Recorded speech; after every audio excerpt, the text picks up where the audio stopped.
I just couldn't stand the humdrum. I remember James DiGiorgio, the director and stand-up comic, he said to me, you're just always looking to create drama. All right, I just want to create an ordinary life.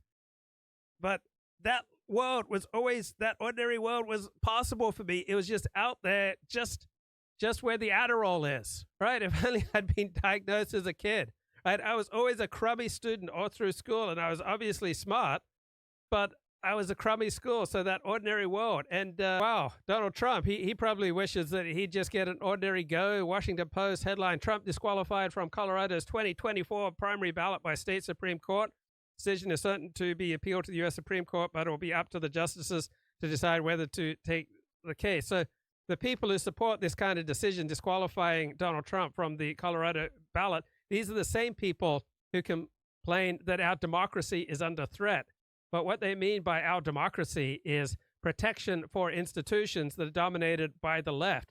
So the idea that people could get to vote for their preferred candidate, such as Donald Trump, right, that's not democracy, because Donald Trump failed our institutions. Right, that's the reigning liberal left mainstream media consensus. Donald Trump failed our institutions. So remember Colonel Vindman, who launched the first impeachment of Donald Trump because he said Donald Trump was failing to follow United States foreign policy of providing substantial military aid to Ukraine, which once it was delivered to Ukraine, right, incentivized Vladimir Putin to launch a war. And the big point here is that this idea that U.S. foreign policy is something, above and beyond and completely separate from Donald Trump that he needs to live up to. In reality, it's up to the president of the United States to set foreign policy. Right? That's his bailiwick.